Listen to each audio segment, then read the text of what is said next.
జై గురుదేవ్. ఓం శ్రీ సాయిరామ్. అనంత ప్రేమ స్వరూపులారా, నిన్న మీరు గురు సందేశంలో సాధన కూడా మాయా అనే అంశాన్ని గురించి తెలుసుకున్నారు. ఈరోజు లైఫ్ అకౌంట్ అనే అంశాన్ని గురించి తెలుసుకోబోతున్నారు. నిన్న మీరు విన్నటువంటి అంశం చాలా కీలకమైంది. ఎందుకంటే సాధన మాయా అని తెలిసినప్పుడు మనం సాధనకు ఎక్కువ ప్రాధాన్యతనివ్వం, దానిలో ఇరుక్కుపోం. అది సత్యం వాస్తవం అని తెలిసినప్పుడు సాధన కోసం వెంపర్లాడుతూ ఉంటాం. సాధనను ఒక పనిగా భావిస్తూ ఉంటాం. ఫలితం కోసం ఆరాటపడుతూ ఉంటాం. ఆశించిన ఫలితం వచ్చిందనుకోండి, సంతృప్తి కలుగుతుంది. ఫలితం రాలేదనుకోండి, అసంతృప్తి కలుగుతుంది. అంతేకాకుండా సాధన వాస్తవం అనే విషయం మనసులో ఉన్నప్పుడు దానికి ఎక్కువగా ప్రాధాన్యతనిస్తూ ఉంటాం. క్రమం తప్పకుండా సాధన చేయాలనేటటువంటి భావన ఉంటుంది. ఎప్పుడైతే సాధన కూడా మాయా అనే విషయం అనుభవంలోకి వస్తుందో ఇక సాధన ముగిసినట్లే. అయితే మనందరం తెలుసుకోవలసినటువంటి కీలకమైన విషయం ఏంటంటే, అసలు మానవ జీవితం సత్యమా లేక మాయా? మానవ జీవితం సత్యమయ్యేటట్లయితే, నిత్యమయ్యేటట్లయితే, శాశ్వతమయ్యేటట్లయితే దానికి సంబంధించిన కార్యక్రమాలు అన్నీ కూడా వాస్తవం అవుతాయి. ఎప్పుడైతే జీవితం మాయా అని తెలుస్తుందో దానికి సంబంధించిన కార్యక్రమాలు అన్నీ కూడా మాయగానే ఉంటాయి. అందుకే చెప్తుంటారు, life is unreal, death is real. జీవితం అశాశ్వతం, మరణం మాత్రం తథ్యం. జీవితం అశాశ్వతమైనప్పుడు మనం సమకూర్చుకునేవన్నీ కూడా అశాశ్వతాలే కదా. మన ఆలోచనలు కూడా అశాశ్వతమే కదా. జీవితంలో సంభవించే ప్రతి సంఘటన కూడా వాస్తవం కాదు కదా. అందరూ కూడా జీవితాన్ని వాస్తవం అనుకొని పరుగులు పెడుతున్నారు. అనంతమైన కాలచక్రంలో మానవ జీవితం ఒక చిన్న క్షణభంగురం లాంటిది, నీటి బుడగ లాంటిది. ఎప్పుడైతే మరణం తథ్యం అనే భావన ఉంటుందో ఆ మనిషిలో జీవిత సత్యం తెలుస్తుంది, జీవితాన్ని గురించినటువంటి అవగాహన ఉంటుంది. ఎప్పుడైతే జీవితం వాస్తవం అనేటటువంటి భావన బలీయంగా ఉంటుందో, ఏదో సాధించాలనే తపన ఉంటుంది, కావాలనే భావన ఎక్కువగా ఉంటుంది, నిరంతరం శ్రమిస్తూ ఉంటారు, అనవసరపు భౌతిక విషయాలకు ప్రాధాన్యతనిస్తూ ఉంటారు, లేనిపోని విషయాలను అన్నింటినీ మనసులో పెట్టుకొని వాటిని నెరవేర్చడం కోసం, అమలు జరపడం కోసం ఆరాటపడుతూ ఉంటారు. జీవితాన్ని గురించి యాంత్రికంగా ఆలోచించడం వేరు, లోతుగా అధ్యయనం చేయటం వేరు. జీవితాన్ని గురించి ఉపరితలంలో ఆలోచించడం వేరు, కళాత్మకంగా కొనసాగించడం వేరు. జీవిత సత్యాలు తెలిసినటువంటి వ్యక్తులు జీవితాన్ని కళాత్మకంగా కొనసాగిస్తారు, లోతుగా అధ్యయనం చేస్తూ ఉంటారు. జీవితం అనేది కేవలం పుట్టుక మరణాల మధ్యనే కొనసాగుతుందనే భావన ఎప్పుడైతే ఉంటుందో జీవితాన్ని అనుభవించాలనే తపన, ఆరాటం కూడా ఎక్కువగా ఉంటాయి. కానీ వాస్తవ విషయం ఏంటంటే, పుట్టుకకు ముందు జీవితం ఉంది, మరణం తర్వాత కూడా జీవితం కొనసాగుతుంది. పుట్టుక మరణాలు రెండు కూడా కేవలం 2 ఇన్సిడెంట్స్ మాత్రమే. ఎప్పుడైతే జీవితం అశాశ్వతం, కేవలం నేను పాత్రను పోషించడం కోసం వచ్చాను, మరణం తథ్యం అనే భావన ఉంటుందో తప్పనిసరిగా అంతరంగంలో ఎంతో కొంతమేరకు వైరాగ్యం ఉంటుంది. వైరాగ్యంతో జీవించే వ్యక్తికి తప్పనిసరిగా జీవిత పరమార్థం నెరవేరుతుంది. జీవితానికి ఎక్కువ పట్టింపును కానీ ప్రాధాన్యతను కానీ ఇచ్చే ప్రసక్తే లేదు. వైరాగ్యం లేకుండా జీవితం శాశ్వతం అనేటటువంటి భావన బలీయంగా ఉంటే అటువంటి వాళ్ళు సాధన కోసం పరితపిస్తూ ఉంటారు. సాధించాలనే భావన ఎక్కువగా ఉంటుంది. సాధించినప్పుడు సంతృప్తి ఉంటుంది, సాధించలేకపోతే అసంతృప్తి ఉంటుంది. కాబట్టి జాగ్రత్తగా ఆలోచించుకోండి. జీవితం మాయ అయినప్పుడు, దానికి సంబంధించిన కార్యక్రమాల మొత్తం కూడా మాయ అయినప్పుడు సాధన కూడా మాయే అవుతుంది కదా. ఈ విశ్వంలో ఏదైతే మారుతూ ఉంటుందో అది సత్యం కాదు, మాయకు ప్రతిరూపమే. పుట్టినప్పటి నుంచి మరణించేంత వరకు మానవ జీవితంలో నిరంతర మార్పులు జరుగుతూ ఉంటాయి.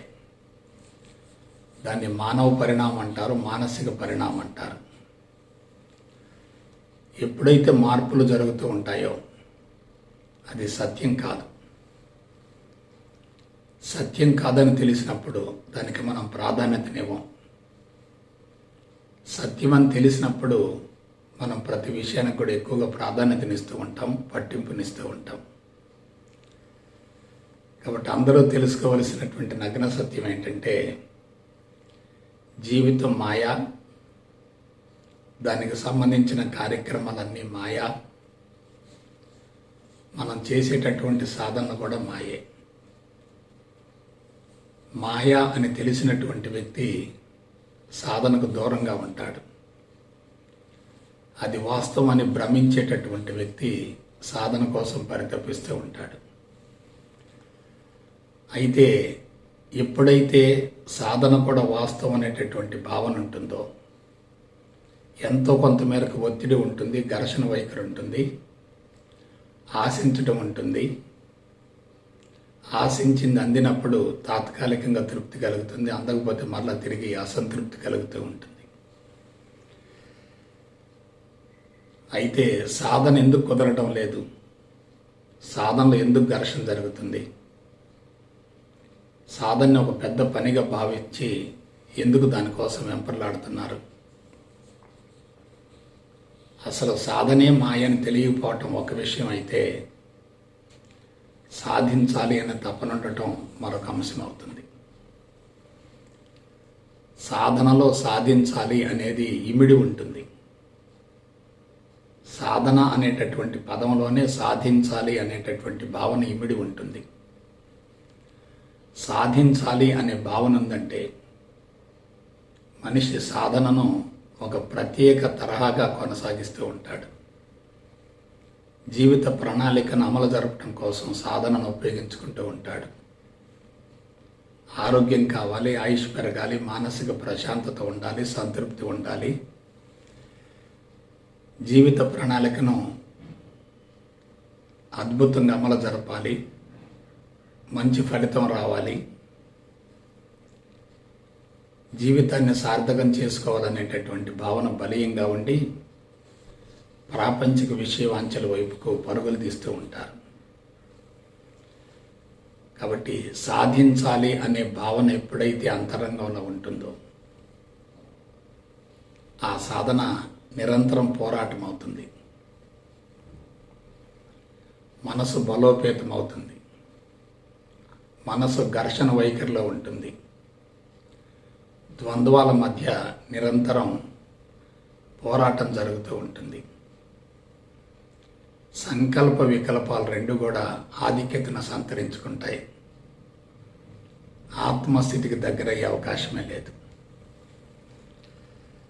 అయితే ఈరోజు లైఫ్ అకౌంట్ అనేటటువంటి అంశాన్ని గురించి ఒకసారి తెలుసుకుందాం. Life is unreal, death is real. జీవితం అశాశ్వతం, మరణం మాత్రం తథ్యం. 100 సంవత్సరాలకు ముందు మనం ఎవరం లేము. 100 సంవత్సరాలు గడిచిన తర్వాత మనం ఎవరం ఉండే ప్రసక్తే లేదు. పుట్టుక మరణాల మధ్య ఎన్నో జరుగుతూ ఉంటాయి.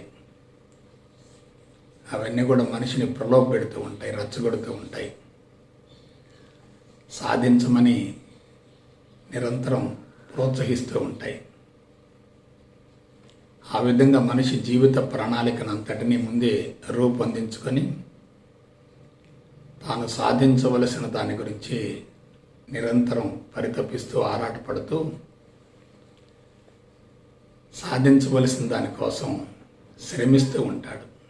ఆ శ్రమ కూడా ఎలా ఉంటుందంటే శక్తికి మించినటువంటి శ్రమ ఉంటుంది. ఇంగ్లీష్లో ఒక చిన్న వాక్యం ఉంది, you are being operated by your past karma అన్నారు. నీ గత చరిత్ర నిన్ను ముందుకు నడిపిస్తూ ఉంటుంది.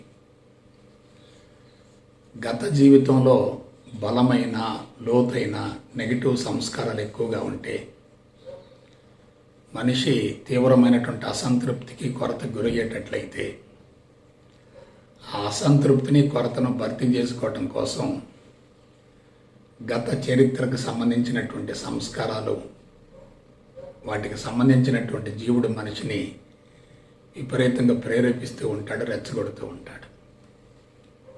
నేను ఒక చిన్న ఎగ్జాంపుల్ చెప్తాను. ఒక వ్యక్తికి చిన్న వయసులో ఉన్నప్పుడు, విద్యార్థిగా ఉన్నప్పుడు విపరీతంగా డబ్బు కొరత ఉందనుకోండి. చుట్టూ ఉన్నటువంటి వ్యక్తులను చూస్తూ ఉంటాడు. వాళ్ళకి ఏదో ఉంది అనుకుంటాడు, తనకు లేదనుకుంటాడు. ఆ లేని దాన్ని పొందటం కోసం బలమైనటువంటి నిర్ణయాలు తీసుకుంటాడు. ఏదైతే తనకు లేదో అది తనకు లభించేంత వరకు అతనికి మనసే అంత ఉండదు, అసంతృప్తి తారస్థాయిలో ఉంటుంది. అందుకోసం అతను ఏం చేస్తుంటాడు, దాన్ని సాధించటం కోసం, పొందటం కోసం తన శక్తియుక్తులన్నింటినీ వెచ్చిస్తూ ఉంటాడు. ఆ విధంగా కర్మబంధంలో ఇరుక్కుంటాడు. ఒక దశకు చేరిన తర్వాత సాధించింది ఉంటుంది, పొందింది ఉంటుంది. కానీ అంతే మోతాదులో మానసిక ఒత్తిడి కూడా ఉంటుంది. జీవితకాలం కుదించుకుపోతుంది. ఆరోగ్యం ఎంతో కొంత మేరకు నష్టం జరుగుతుంది. ఆరోగ్యం పోయిన తర్వాత, జీవితకాలం కుదించబడ్డ తర్వాత అంతరంగంలో ఒకవైపు సాధించింది ఉన్నప్పటికీ మరొక వైపు అంతే మోతాదులో పోగొట్టుకున్న దాని గురించి ఆలోచిస్తూ మరలా అసంతృప్తికి గురయ్యే అవకాశం ఉంటుంది. కాబట్టి ఇవన్నీ కూడా మనం తెలుసుకోవలసినటువంటి జీవిత సత్యాలు. అయితే వాస్తవానికి జీవితం ఎలా మొదలవుతుంది, ఎలా కొనసాగుతుంది, ఎలా అంతమవుతుంది? వేదాంత రీత్యా ఆలోచించేటట్లయితే జీవితం సున్నాతో మొదలవుతుంది, సున్నాతో కొనసాగుతుంది, అదే తరహాలో ముగుస్తుంది. Life starts with zero, continues with zero and ends with zero అన్నారు. మనం ఒట్టి చేతులతో వచ్చాం, మరలా అదే విధంగా ఈ భౌతిక ప్రపంచం నుండి నిష్క్రమిస్తాం. మధ్యలో ఎన్నో వస్తూ ఉంటాయి, ఎంతో వస్తూ ఉంటుంది. కానీ అంతిమ గడియలకు వచ్చేసరికి వాటినన్నింటినీ వదిలిపెట్టి వెళ్ళవలసి వస్తుంది. జీవితంలో మనం చేసినటువంటి కర్మల యొక్క అనుభవాలు మాత్రం మనకు మిగిలి ఉంటాయి. కర్మల ఫలితాలు మాత్రం భౌతిక ప్రపంచంలో ఉంటాయి. మనం చేసిన కర్మల ద్వారా కలిగినటువంటి ఫలితాలను, సంపద కావచ్చు, కీర్తి ప్రతిష్టలు కావచ్చు, గుర్తింపు కావచ్చు, అధికారం కావచ్చు, భౌతిక సంపద కావచ్చు, మరేదైనా కావచ్చు, వాటినన్నింటినీ మనం బలవంతంగా వదిలిపెట్టి వెళ్ళవలసిందే కదా. మరి మనం ఏం తీసుకెళ్తాం? స్థూలమైనటువంటి భౌతిక జగత్తును వదిలేస్తాం, సూక్ష్మమైనటువంటి కర్మల మూటను మాత్రం మనం తీసుకొని వెళ్ళవలసి వస్తుంది. కాబట్టి ఈ కర్మల మూట అనేది తప్పనిసరిగా కరిగిపోవాలి కదా.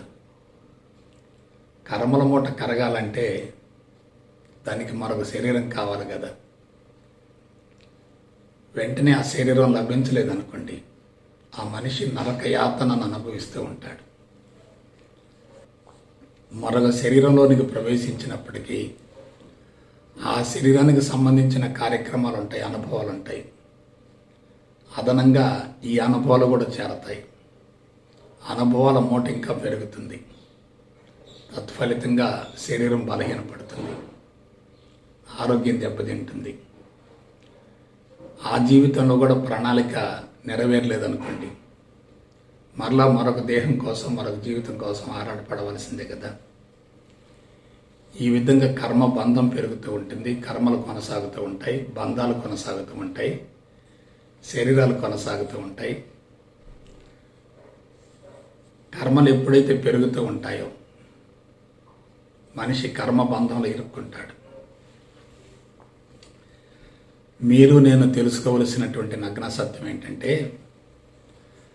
ఆధ్యాత్మిక మార్గం మహోన్నతమైనది అయినప్పటికీ దాని గురించి లోతైనటువంటి అవగాహన లేకపోతే ఆ మార్గంలో పరిణతి చెందటం బహు కష్టతరం. ఆ మార్గంలో పరిణతి చెంది దానిని బహిర్గతం చేసినటువంటి వ్యక్తుల యొక్క జీవితాలను మీరు జాగ్రత్తగా పరిశీలించండి. వాళ్ళ లైఫ్ అకౌంటు జీరోతో కొనసాగింది. ప్రస్తుతం మానవ జీవన విధానాన్ని గమనించండి. లైఫ్ అకౌంట్ పెరుగుతూ ఉంది. లైఫ్ అకౌంట్ పెరగటం అంటే ఏమిటి? కర్మల మూట పెరగటమే. కర్మల మూట పెరగటం అంటే మనం అజ్ఞానంలో జీవించినట్లే, ప్రాపంచ విషయాల్లో పూర్తిగా నిమగ్నం అవుతున్నట్లే, కర్మ బంధాన్ని పెంచుకుంటున్నట్లే. ఆధ్యాత్మిక మార్గంలోనికి ప్రవేశించడం పెద్ద విశేషమేమి కాదు, కానీ ఆ మార్గంలో పరిణతి చెందటం బహు కష్టతరం. పుట్టినప్పటి నుంచి మరణించేంత వరకు మన అకౌంట్ నిరంతరం మెయింటైన్ చేయబడుతూ ఉంటుంది. మనకు తెలియకుండానే మన అకౌంటు కొనసాగుతూ ఉంటుంది. ఎప్పుడైతే ఈ అకౌంట్ని గురించినటువంటి అవగాహన ఉండదో మన సాధన మొత్తం పూర్తిగా వైఫల్యం చెందినట్లే. మనం ప్రపంచం నుండి స్వీకరించింది ఎంత, ప్రపంచానికి ఇచ్చింది ఎంత. ఒక్కసారి అకౌంట్ వేసుకోండి. లైఫ్ అకౌంట్ గురించి ఆలోచించండి, బ్యాంక్ అకౌంట్ గురించి ఆలోచించండి. బ్యాంక్ అకౌంట్ను పెంచుకోవటం కోసం పరితపిస్తున్నామంటే, ప్రయత్నిస్తున్నామంటే అంతే మోతాదులో లైఫ్ అకౌంట్ కూడా పెరుగుతుంది. మనం చనిపోయిన తర్వాత బ్యాంక్ అకౌంట్ క్లోజ్ అవుతుంది, మన వారసులకు వెళ్ళిపోతుంది, కానీ లైఫ్ అకౌంట్ మాత్రం కొనసాగుతుంది. వాస్తవానికి జీవితం ఎలా ప్రారంభమవుతుంది? సున్నాతో ప్రారంభమవుతుంది, సున్నాతో కొనసాగుతుంది, సున్నాతో అంతమవుతుంది కదా. మరి అటువంటప్పుడు లైఫ్ అకౌంట్ని పెంచుకోవటం అంటే అది సున్నాతో ప్రారంభం కావటం కాదు, సున్నాతో కొనసాగటం కూడా కాదు, సున్నాతో అంతమవటం కూడా కాదు. మన అకౌంట్ ఎప్పుడైతే పెరుగుతూ ఉంటుందో ఆ అకౌంట్ని కరిగించుకోవటం కోసం తప్పనిసరిగా మనం శ్రమించవలసి ఉంటుంది. ఆ అకౌంట్ని కరిగించుకోవటం కోసం మనం చేసేదే సాధన అవుతుంది, అదే ధ్యానం అవుతుంది. చాలామందిలో ఉన్నటువంటి అభిప్రాయం ఏంటంటే, నేను ఎవరికి అన్యాయం చేయట్లేదు, ఎవరికి ద్రోహం చేయటం లేదు, ఎవరిని ఇబ్బంది పెట్టడం లేదు, ఎవరిని దూషించటం లేదు, కొట్టడం లేదు, చెడు పనులు చేయటం లేదు, నాకు ఎటువంటి చెడు కర్మ ఫలం లేదనేటటువంటి భావంతో ఉంటారు. అది వాస్తవం కాదు. పుట్టినప్పటి నుంచి మరణించేంత వరకు నీకు అవసరమైంది ఎంత, అనుభవిస్తున్నది ఎంత. అవసరమైంది తక్కువగా ఉండి అనుభవించేది ఎక్కువగా ఉంటే అప్పుల అకౌంట్ పెరుగుతుంది. అవసరమైంది ఎక్కువగా ఉన్నప్పటికీ అనుభవించేది తక్కువగా ఉంటే డిపాజిట్ అకౌంట్ పెరుగుతుంది. లైఫ్ అకౌంట్ మెయింటైన్ చేస్తే సాధన సునాయాసంగా జరిగిపోతుంది. మీరు చాలామంది అతి సరళమైన సామాన్యమైన జీవితాన్ని కొనసాగించే వాళ్ళని గమనించండి. వాళ్ళు ఎటువంటి సాధన చేయరు, కానీ 90 సంవత్సరాల వరకు ఒక ట్యాబ్లెట్ వాడకుండా, ఇంజెక్షన్ చేయించుకోకుండా, ఎటువంటి చికిత్సలు లేకుండా జీవించగలుగుతున్నారు కదా. వాళ్ళకి అసలు ఆధ్యాత్మికత అంటే ఏందో తెలియదు కదా. వాళ్ళకి వేదాలను గురించి, ఉపనిషత్తుల గురించి అసలు కనీస పరిజ్ఞానం కూడా ఉండదు కదా. మరి 90 ఏళ్ళు ఎలా జీవిస్తున్నారు, ఆరోగ్యంగా ఎలా జీవిస్తున్నారు అంటే వాళ్ళు ప్రపంచానికి ఇచ్చింది ఎక్కువ, ప్రపంచం నుండి స్వీకరించింది తక్కువ. ఎప్పుడైతే ధనార్జన ధర్మపదంగా ఉంటుందో నిరంతరం సాధన జరుగుతూనే ఉంటుంది. అవసరాన్ని మించి ధనాన్ని సేకరించామంటే మరి కొంతమందికి కొరతను సృష్టించినట్లే కదా. అవసరానికి మించి సేకరించడం, అవసరానికి మించి కావాలనుకోవటం, అవసరానికి మించి అనుభవించటం, అవసరానికి మించి పోగు చేసుకోవటం, ఇవన్నీ ఏమిటి? ఇవన్నీ కూడా అధర్మపు విధానాలే కదా. అధర్మంగా జీవిస్తూ ఆధ్యాత్మికతలో పరిణతి చెందటం అంటే అది ఎలా సాధ్యమవుతుంది? ఒక్కసారి మహోన్నతంగా ఎదిగి కొన్ని లక్షల మందిని ప్రభావితం చేసినటువంటి వ్యక్తుల జీవితాలను మీరు జాగ్రత్తగా పరిశీలించండి, గమనించండి. వాళ్ళు అతి సరళమైన సామాన్యమైన జీవితాన్ని గడిపారు, మహోన్నతమైన దృక్పథంతో జీవించారు. అతి సరళమైన సామాన్యమైన జీవితాన్ని కొనసాగించే వ్యక్తికి తప్పనిసరిగా వైరాగ్యం ఉంటుంది. మహోన్నతమైన దృక్పథం ఉన్నటువంటి వ్యక్తి తన అనుభవాలను ప్రపంచానికి అందించడం కోసం నిరంతరం శ్రమిస్తూ ఉంటాడు, కష్టపడుతూ ఉంటాడు. శరీరాన్ని పొరపాటును కూడా సుఖపెట్టడు. కనీస వసతులతోటి, సౌకర్యాలతోటి జీవితాన్ని కొనసాగిస్తూ ఉంటాడు. ఎప్పుడైతే సరళమైన సామాన్యమైన జీవితం ఉంటుందో ప్రకృతి వనరుల యొక్క వినియోగం తక్కువగా ఉంటుంది. ప్రకృతి వనరుల వినియోగం తక్కువగా ఉందంటే ప్రకృతికి అనుగుణంగా జీవిస్తున్నట్లే కదా. ప్రకృతి వనరుల వినియోగం ఎక్కువగా ఉందంటే అవసరానికి మించి ప్రకృతిని ఉపయోగించుకుంటున్నట్లే కదా. కాబట్టి ఇవాళ భౌతికవాదం తారాస్థాయిలో ఉన్నటువంటి ప్రస్తుత తరుణంలో అందరూ కూడా మరణ భయంతో ఆధ్యాత్మిక మార్గంలోకి ప్రవేశించి రుగ్మతలు రాకుండా చూసుకోవాలనే భావంతో కొంతమంది, సంభవించినటువంటి రుగ్మతలను తొలగించుకోవాలనేటటువంటి ఆరాటంతో మరికొంతమంది పరుగులు పెడుతున్నారు. కానీ లైఫ్ అకౌంట్ గురించి ఆలోచించడం లేదే. అసలు ఆధ్యాత్మిక మార్గంలోకి ఎవరు ప్రవేశిస్తున్నారు? సమస్యలతో సతమతమయ్యే వాళ్ళే ప్రవేశిస్తున్నారు. అసలు సమస్యలు రావడానికి మూల కారణం ఏంటి? జీవితాన్ని గురించి సరైనటువంటి అవగాహన లేకపోవటమే కదా. జీవితాన్ని గురించి సరైనటువంటి అవగాహన లేదంటే మనిషి తప్పనిసరిగా భౌతికవాదం వైపుకు ఆకర్షింపబడతాడు. శారీరక సుఖం కోసం, ఇంద్రియాల వినోదం కోసం ఆరాటపడుతూ ఉంటాడు. కీర్తికాంక్ష, గుర్తింపుకాంక్ష, అధికారకాంక్ష కోసం పరుగులు తీస్తూ ఉంటాడు. ఇటువంటి అవలక్షణాలు ఉన్నాయంటే జీవితం పట్ల సరైనటువంటి అవగాహన లేనట్లే కదా. అశాశ్వతమైనటువంటి జీవితాన్ని గురించి అతిగా అనవసరంగా ఆలోచిస్తూ అవసరానికి మించి సేకరించుకోవటం అంటే, దాచుకోవటం అంటే అది ఎంత ప్రమాదకరం ఆలోచించండి. ప్రపంచంలో ఉన్న సంపద మొత్తం కొంతమందికి సంబంధించింది కాదు కదా. భగవంతుడు అందరికీ సరిపడినంత సంపద ఇచ్చాడు కదా.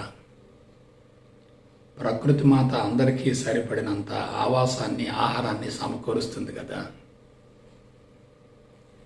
మరి చట్టం, న్యాయం, రాజ్యాంగం, పార్లమెంటు, అసెంబ్లీలు, చట్టసభలు వీటన్నింటినీ కృత్రిమంగా సృష్టించుకొని అవసరానికి మించి సేకరించి, అవసరానికి మించి అనుభవించి అనారోగ్యం పాలై ఆ జబ్బులు తొలగించుకోవటం కోసం ఆధ్యాత్మిక మార్గంలో ప్రవేశిస్తే ప్రయోజనం ఉంటుందా? ఆలోచించండి. ఆధ్యాత్మిక మార్గంలోకి ప్రవేశించే నాటికి నీ అకౌంట్ ఎలా ఉందో చూసుకో. అకౌంట్లో అప్పు ఎక్కువగా ఉందనుకోండి, వడ్డీతో సహా చెల్లించవలసిందే. డిపాజిట్ ఎక్కువగా ఉందనుకోండి, ఆ డిపాజిట్కి వడ్డీ కూడా కలిసి నీకు సమకూరుతుంది. చిన్నప్పటి నుండి ఆధ్యాత్మిక మార్గంలోనికి ప్రవేశించేంత వరకు ఇచ్చింది ఎంత, పుచ్చుకున్నది ఎంత. వ్యక్తిగత అవసరాల కోసం కావచ్చు, కుటుంబ అవసరాల కోసం కావచ్చు, శారీరక సుఖం కోసం కావచ్చు, ఇంద్రియాల వినోద విలాస శృంగారాల కోసం కావచ్చు, భోగలాలస జీవితం కోసం కావచ్చు, కీర్తికాంక్ష, గుర్తింపుకాంక్షల కోసం కావచ్చు, సమాజంలో ముందంజలో ఉండాలనేటటువంటి భావంతో కావచ్చు, ఏ రూపంలోనైనా అవసరానికి మించి ప్రకృతి వనరులు సేకరించుకొని అకౌంట్ని కరెక్ట్గా మెయింటైన్ చేయకుండా, అకౌంట్ బ్యాలెన్స్ కాకుండా కఠోరంగా సాధన చేసినందువలన ఎటువంటి ప్రయోజనం ఉండదు. అతి సరళమైన సామాన్యమైన జీవితాన్ని కొనసాగించే వాళ్ళ జీవితాలు మీరు జాగ్రత్తగా పరిశీలించండి. వాళ్ళు కనీస వసతులతో జీవిస్తూ ఉంటారు. అటువంటి వారు ప్రత్యేకంగా సాధన చేయవలసినటువంటి అవసరమే లేదు. నిరంతరం శ్రమిస్తూ ఉంటారు, అతి తక్కువగా స్వీకరిస్తూ ఉంటారు. శ్రమ జరుగుతుందంటే సుఖం లేనట్లే కదా. సుఖపడటం అంటే చెడు కర్మ ఫలాన్ని పోగు చేసుకోవటమే కదా, అప్పును పెంచుకోవటమే కదా. విలాస వినోద శృంగారాలంటే అకౌంట్ బ్యాలెన్స్ తప్పినట్లే కదా. కాబట్టి సాధన అంటే ఏదో కళ్ళు మూసుకొని కూర్చొని కర్మఫలాన్ని తొలగించుకోవటం కాదు. లౌకిక జీవితాన్ని క్రమబద్ధీకరించుకొని ధర్మపదంలో కొనసాగిస్తూ ఉండేటట్లయితే ఆ ప్రభావంతో సాధన కూడా అదే తరహాలో కొనసాగుతుంది. లౌకిక జీవితాన్ని, ఆధ్యాత్మిక జీవితాన్ని రెండింటినీ పొరపాటును కూడా వేరు చేయకూడదు. లౌకిక జీవితపు స్థాయిని బట్టి ఆధ్యాత్మిక జీవితం కొనసాగుతుంది. లౌకిక జీవితం అస్తవ్యస్తంగా అధర్మపదంగా కొనసాగుతున్నప్పుడు ఆధ్యాత్మిక సాధన కూడా కఠోరం అవుతుంది కదా. అందుకే మెంటల్ ప్రిపరేషన్ లేకుండా, జీవితాన్ని గురించి సరైనటువంటి అవగాహన లేకుండా, జీవిత సత్యాలు తెలియకుండా, జీవితాన్ని కళాత్మకంగా రూపుదిద్దుకోకుండా బలవంతంగా సాధన చేసిన సాధన వల్ల ఫలితం రాకపోగా తీవ్రమైనటువంటి నష్టం కలుగుతుంది. ఎప్పుడైతే అకౌంట్లో బ్యాలెన్స్ ఉంటుందో, అప్పు ఉంటుందో, తప్పనిసరిగా జీవితంలో సమస్యలు ఉంటాయి. సమస్య అనేది ఉన్నప్పుడు సాధన కొనసాగిస్తే మనసంతా సమస్య మీదనే కేంద్రీకృతం అవుతుంది. ఆశించి సాధన కొనసాగించడం అవుతుంది. ఆశించింది అందిందనుకోండి, తాత్కాలికంగా తృప్తి కలుగుతుంది. ఆశించింది అందడం లేదనుకోండి, కొంతకాలానికి నిరాశ నిస్పృహతో సాధనను వదిలివేయవలసి వస్తుంది. చాలామంది మేము 4 సంవత్సరాల నుండి సాధన చేస్తున్నాం, ఎటువంటి పురోభివృద్ధి కరగట్లేదని చెప్పి వాపోతూ ఉంటారు. కాదు, సాధన ప్రారంభించే నాటికి నీ అకౌంట్ ఎలా ఉందో చూసుకో. నువ్వు ఎవరినైనా మభ్యపెట్టగలుగుతావు కానీ భగవంతుడిని మభ్యపెట్టలేవు కదా. నీ గురించి నీకు తెలియకపోవచ్చు, వేరే వాళ్ళ గురించి నీకు తెలియకపోవచ్చు, కానీ భగవంతుడికి నీ గురించి తెలుసు కదా. నీ అకౌంట్ పర్ఫెక్ట్గా మెయింటైన్ అవుతూ ఉంటుంది. నువ్వు గమనాన్ని కోల్పోయి, సమత్వాన్ని సమతుల్యాన్ని కోల్పోయి, ప్రపంచం వైపుకు మొగ్గి, ప్రాపంచిక విషయవాంఛల కోసం ఆరాటపడుతూ, అవసరానికి మించి సేకరించుకోవాలని తపనతోటి ఆరాటంతో పరుగులు తీస్తూ, ఆ పరుగు పందెంలో సమస్యలను సృష్టించుకొని, రుగ్మతలు కొని తెచ్చుకొని, వాటిని తొలగించుకోవటం కోసం, పరిష్కారం కోసం సాధన పేరుతో గదుల్లో కూర్చుంటే కలిగేటటువంటి ప్రయోజనం ఏమిటి? ఇవాళ భౌతికవాదం తారాస్థాయిలో ఉన్నటువంటి ప్రస్తుత తరుణంలో ఎవరు కూడా అకౌంట్ని కరెక్ట్గా మెయింటైన్ చేయటం లేదు. ఎండకు ఎండుతూ, వర్షానికి తడుస్తూ, చలిలో వణుకుతూ, కష్టించి పనిచేసి సంపాదించుకున్నటువంటి ధనంతో కడుపు నింపుకున్నటువంటి వ్యక్తి ఎలా ఉంటాడు? బ్యాంకు బ్యాలెన్స్లు బాగా నింపుకొని, అవసరానికి మించి సంపదను పోగు చేసుకొని, కళ్ళు మూసుకొని కూర్చుంటూ నా రుగ్మతలు తొలగిపోవాలి, నా సమస్యలు తొలగిపోవాలంటే అది సాధ్యమయ్యే ప్రసక్తే లేదు. అసలు ఆధ్యాత్మిక మార్గంలోకి ప్రవేశించే వాళ్ళందరూ కూడా సుఖానికి అలవాటు పడేవాళ్లే కదా.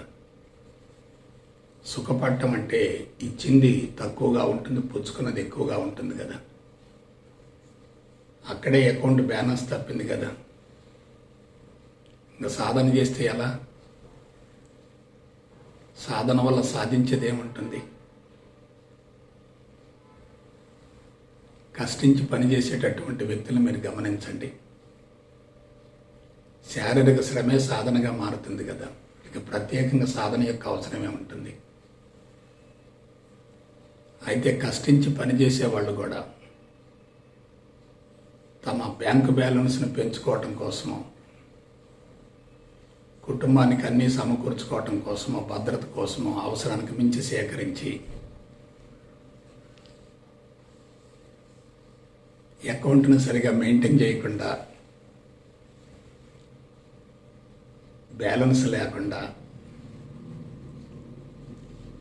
సాధన కొనసాగించేటట్లయితే ఆ సాధన మొత్తం బుడిదలు పోసిన పన్నీరే. కాబట్టి ఇది అందరూ తెలుసుకోవలసినటువంటి నగ్న సత్యం. క్రీస్తుకు పూర్వం నాటి పరిస్థితులు వేరు, ఇప్పుడు పరిస్థితులు వేరు. ఆనాడు అందరూ కూడా నిర్జన, నిర్మానుష్య, ఏకాంత, ప్రశాంత, ప్రకృతి పరమైనటువంటి పవిత్ర స్థావరాల్లో ఉండి శరీరాన్ని పూర్తిగా కరిగించుకొని అంతర్వాణిని మేలుకొల్పి అద్భుతమైనటువంటి బ్రహ్మజ్ఞానాన్ని అందించగలిగారు. క్రీస్తు పూర్వం నాటి పరిస్థితులు వేరు, ప్రస్తుత సామాజిక పరిస్థితులు వేరు. ఇవాళ ఎవరు కూడా భౌతికవాదం నుండి బయటపడే అవకాశమే లేదు. ఒకప్పుడు లగ్జరీ అనుకున్నవన్నీ కూడా ఇవాళ అవసరాలుగా రూపాంతరం చెందాయి. ఎంత సమకూర్ణ ఇంకా సరిపోదేమో అనేటటువంటి భావన బలీయంగా ఉంది. ఆర్థిక భయం మనిషిని నిరంతరం వెంటాడుతూ ఉంటుంది. కుటుంబ పోషణ కడుభారంగా మారుతుంది. కొంతమంది బ్యాంకు బ్యాలెన్స్లు బాగా సమకూర్చుకొని ఇంకా మాకేం పర్వాలేదు అనేటటువంటి భావంతో భద్రత ముసుగులో బంధించబడి సాధన కొనసాగిస్తూ ఉంటారు. వాళ్ళ బ్యాంక్ అకౌంట్ మాత్రం బాగా ఉంది, కానీ భగవంతుని దృష్టిలో వాళ్ళ లైఫ్ అకౌంట్ మాత్రం చాలా ప్రమాదకరంగా ఉంది. నేనైనా, మీరైనా, ఎక్స్ అయినా, వై అయినా, జడ్ అయినా ఎంత తక్కువగా అవసరాలను తీర్చుకుంటూ ఉంటే అంత ప్రశాంతత ఉంటుంది. అంత సంతృప్తి ఉంటుంది. కావాలి అనే భావన ఉన్నప్పుడు మనిషి ఎలా ఉంటాడు, సరిపోయింది అనే భావన ఉన్నప్పుడు మనిషి ఎలా ఉంటాడు. కావాలి అనుకునేటటువంటి వ్యక్తికి అసంతృప్తి ఎక్కువగా ఉంటుంది. సరిపోయింది అనేటటువంటి వ్యక్తికి మనసు నిండుకుండలా ఉంటుంది.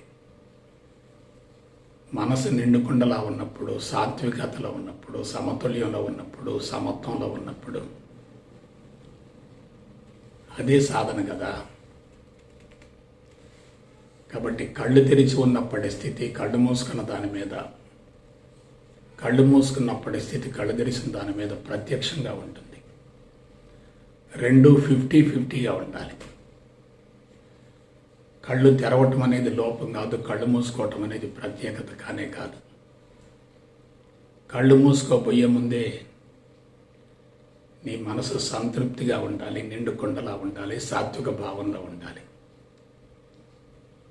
అప్పుడు కళ్ళు మూసుకున్నప్పుడు అదే తరహా కొనసాగుతుంది. అంతరంగంలో ఉన్నటువంటి మిగిలిపోయినటువంటి లోతైనటువంటి బలమైనటువంటి భారమైనటువంటి సంస్కారాలు కోకట వేర్లతో సహా తొలగించబడతాయి. జీవిత సత్యం తెలిసినటువంటి వ్యక్తికి జీవితం ఒక ఆటలాగా ఉంటుంది. జీవితాన్ని గురించి అవగాహన లేనటువంటి వ్యక్తికి జీవితం సమస్యాత్మకంగా ఉంటుంది, పోరాటంలా ఉంటుంది.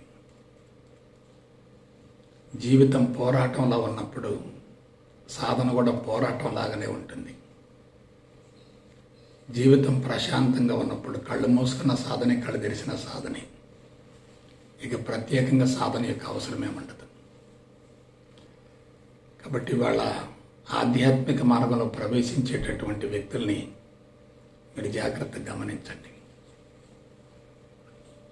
అవసరం కొద్దీ ప్రవేశిస్తున్నారా, ఆధ్యాత్మిక తృష్ణ ఉండి ప్రవేశిస్తున్నారా? అవసరం కొద్దీ ప్రవేశిస్తున్నారంటే వాళ్ళకి జీవితం పట్ల అవగాహన లేనట్లే. ఆధ్యాత్మిక తృష్ణ ఉండి ప్రవేశిస్తున్నారంటే వారికి జీవిత సత్యం తెలిసినట్లే. జీవిత సత్యం తెలిసినప్పుడు మనిషి తనను తాను నిగ్రహించుకుంటాడు, నియంత్రించుకుంటాడు, కంట్రోల్ చేసుకుంటాడు. జీవిత సత్యం తెలియనప్పుడు నిరంతరం ఆరాటపడుతూ, ఆశపడుతూ, వెంపర్లాడుతూ, ఏదో సాధించాలనే తపనతోటి జీవితానికి సరిపడా కార్యక్రమాలను ముందే నిర్ణయించుకొని వాటిని నెరవేర్చుకోవటం కోసం శక్తినంతా వెచ్చించి చివరికి అతి భయంకరమైన దీర్ఘకాలిక రుగ్మతలకు లోనై వాటి పరిష్కారం కోసం వైద్యశాలల చుట్టూ తిరుగుతూ పరివర్తన పశ్చాత్తాపం చెంది ఆధ్యాత్మిక మార్గంలోకి వచ్చినప్పటికీ అక్కడ కూడా ఎటువంటి ప్రయోజనం ఉండదు. మరొక కీలక విషయం ఏంటంటే, కొంతమంది ఆధ్యాత్మిక మార్గంలో ప్రవేశించిన తర్వాత వాళ్ళలో ఎంతో కొంత మేరకు మార్పు కనపడుతుంది, సిగ్నిఫికెంట్ మార్పు కనపడుతుంది. దానికి మూల కారణం ఏంటంటే, గతంలో వాళ్ళు చేసినటువంటి తప్పులకి, పొరపాట్లకి పరివర్తన పశ్చాత్తాపం జరగటం. పరివర్తన పశ్చాత్తాపం కలుగుతుందంటే తప్పనిసరిగా వాళ్ళ అంతరంగం శుద్ధి అవుతున్నట్లే. పరివర్తన పశ్చాత్తాపం కలిగిందంటే, చేసిన తప్పులు పొరపాట్లు తెలుసుకుంటున్నారంటే వాళ్ళు అకౌంట్ మెయింటైన్ చేయటంలో పొరపాటు పడ్డామని ఆలోచించుకున్నట్లే. అటువంటి ఆలోచన విధానం ఉందనుకోండి, సాధన సులభతరం అవుతుంది. ఆలోచన విధానంలో మార్పు రాకుండా, జీవన సరళి మారకుండా, జీవన శైలి మారకుండా సాధన పేరుతో గంటల తరబడి కూర్చున్న ఎటువంటి ప్రయోజనం ఉండదు. ఒకళ్ళ మీద ఆధారపడటం కాదు, ఎంతోమందికి మన జీవితం ఆధారం కావాలి. ఒకళ్ళ మీద ఆధారపడుతున్నామంటే బానిసత్వంలో ఉన్నట్లే కదా. బానిసత్వం నుండి సాధన చేస్తే ప్రయోజనం ఏమిటి? ఎంతోమందికి ఆధారం అయితే ఎంతోమందికి మార్గదర్శకమైతే, ఎంతోమందికి ఆదర్శవంతమైతే, ఎంతోమంది జీవితాలను ప్రభావితం చేయగలిగితే మనకు తప్పనిసరిగా సత్ఫలితం వస్తుంది. కాబట్టి సాధన అంటే చెయ్యటం కాదు, మానసిక సంసిద్ధతతో జీవించటమే, జీవిత సత్యాలను తెలుసుకోవటమే, జీవిత పరమార్థాన్ని గురించి చక్కటి అవగాహనతో జీవితాన్ని కొనసాగించటమే. పుట్టుక మరణాల మధ్య జీవితమే ప్రామాణికం కానే కాదు. పుట్టుకకు ముందు జీవితం ఉంటుంది, మరణం తర్వాత కూడా జీవితం ఉంటుంది. నా జీవితం ఆది అంతం లేని అనంతం అని తెలుసుకున్నటువంటి వ్యక్తి జీవుడిని లోపరుచుకోగలుగుతాడు, జీవుడిని స్వాధీనపరుచుకుంటాడు, జీవుడిని నియంత్రిస్తాడు, మనసును లొంగ తీసుకుంటాడు, మనసును తన ఆధీనంలో ఉంచుకుంటాడు. మనో నిగ్రహం ఉందంటే అదే సాధనగా రూపాంతరం చెందుతుంది. శారీరక ఇంద్రియ మట్టాల పరిధుల్లో జీవించే వాళ్ళకి మనో నిగ్రహం ఉండదు. మనసులో అసంతృప్తి ఉంటుంది, అశాంతి ఉంటుంది, సమత్వాన్ని సమతుల్యాన్ని కోల్పోతుంటారు.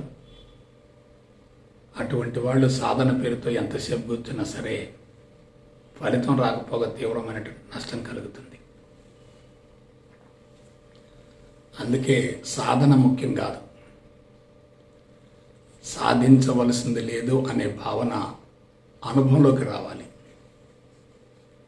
తెలుసుకోవటానికి కొన్ని నిమిషాలు సరిపోతుంది, కానీ అనుభవంలో రావడానికి కొన్ని జన్మలు అవసరం అవుతుంది. అందున బలీయమైనటువంటి అభిప్రాయాలు ఉన్నప్పుడు వాటిని తొలగించుకోవటం, కరిగించుకోవటం, మార్చుకోవటం అనేది మామూలు విషయం కానే కాదు. ఇంకొక విషయం ఏంటంటే అంతరంగంలోనికి కలుషితం చేరటం చాలా సులభం, ఆ కలుషితాన్ని తొలగించుకోవటం బహు కష్టతరం. ఒక్కసారి కలుషితం చేరిందంటే అది బలమైన బీజంగా మనోఫలకంలో నిక్షిప్తం అవుతుంది. దాన్ని తొలగించుకోవటం కోసం విపరీతంగా శ్రమించవలసి వస్తుంది. ఆ శ్రమలో సాధన సాంకేతిక పరంగా శాస్త్రయుక్తంగా లేకపోతే ఆ బీజాలకు ఇంకా బలం చేకూరుతుంది. అందుకే యోగాలోకి ప్రవేశించిన వాళ్ళని మీరు జాగ్రత్తగా పరిశీలించండి. కొంతకాలానికి ముఖంలో కళ తగ్గుతుంది. స్పిరిచువల్ ప్రోగ్రెస్ కన్నా కూడా స్పిరిచువల్ పలవర్షన్స్ పెరుగుతూ ఉంటాయి, ఆధ్యాత్మిక కలతలు పెరుగుతూ ఉంటాయి. సాధనకు సంబంధించి అవగాహన లేకుండా సాధన చేసే వాళ్ళందరూ కూడా ఏదో ఒక దశలో తీవ్రమైనటువంటి అసంతృప్తికి లోనవుతారు. కాబట్టి లైఫ్ అకౌంట్ని జాగ్రత్తగా మెయింటైన్ చేసుకోండి. మనం తెచ్చింది ఏమీ లేదు, తీసుకెళ్లేది కూడా ఏమీ లేదు. జానడు పొట్ట కోసం కకృతి పడద్దు, జీవితాన్ని పణంగా పెట్టవద్దు. జీవిత సత్యం తెలియకుండా జీవితాన్ని కొనసాగిస్తూ సాధన పేరుతో గదుల్లో కూర్చున్న ఎటువంటి ప్రయోజనం ఉండదు. మనం పొంగిపోవలసింది లేదు, కృంగిపోవలసింది లేదు. ఏదో వచ్చిందని పొంగిపోవటం, ఏదో పోయిందని కృంగిపోవటం రెండు కూడా రుగ్మతులే అవుతాయి. కాబట్టి భౌతిక సంపద ఎంత పెరుగుతుంటే మానసిక సంపద అంత తరుగుతూ ఉంటుంది, మనోబలం తగ్గుతూ ఉంటుంది, మనసు బలోపేతం అవుతుంది, ఆత్మకు చేరువయ్యే అవకాశమే లేదు. మనోబలం ఉన్న వ్యక్తి తప్పనిసరిగా సాధనలో పట్టు సాధించగలుగుతాడు. మనో దౌర్బల్యం ఉన్నటువంటి వ్యక్తి సాధనలో తప్పనిసరిగా వైఫల్యం చెందుతాడు. అటువంటి మనో దౌర్బల్యానికి మూల కారణం భౌతిక సంపద పట్ల, భౌతిక ప్రపంచం పట్ల ఆకర్షణను పెంచుకోవటమే. కాబట్టి భౌతిక ప్రపంచంలో ఏది నాది కాదనేటటువంటి భావన ఉందనుకో, మోహబంధాలు ఉండవు కదా. అటువంటి మోహబంధాలు లేకుండా జీవితాన్ని కొనసాగిస్తూ ఉంటే సాధన యొక్క అవసరమే ఉండదు కదా. బలీయమైనటువంటి మోహబంధాలుండి సాధన కొనసాగిస్తూ ఉంటే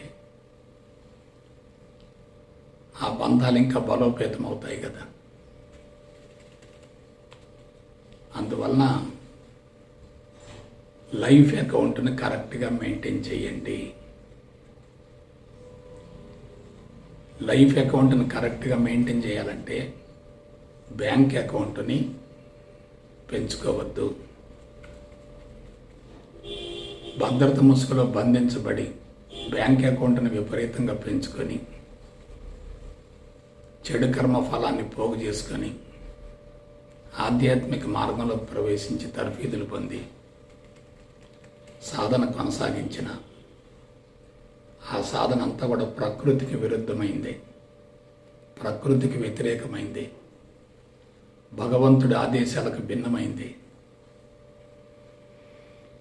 కాబట్టి మన అకౌంట్ గురించి మనకు తెలియకపోవచ్చు, కానీ భగవంతుడికి తెలుస్తుంది, లేదా నీ అంతరాత్మకు తెలుస్తుంది. అందుకే అంతరాత్మ నుండి ఆలోచించాలి, అంతరాత్మ నుండి మాట్లాడాలి, అంతరాత్మ కార్యక్రమాల్లో పాల్గొంటూ ఉండాలి.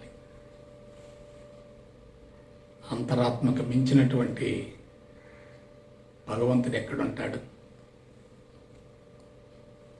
కాబట్టి జీవితాన్ని గురించి సంపూర్ణంగా అవగాహన కలిగిన తర్వాత సాధన చేయటం వేరు. మిడిమిడి జ్ఞానంతో సమాచారం లేకుండా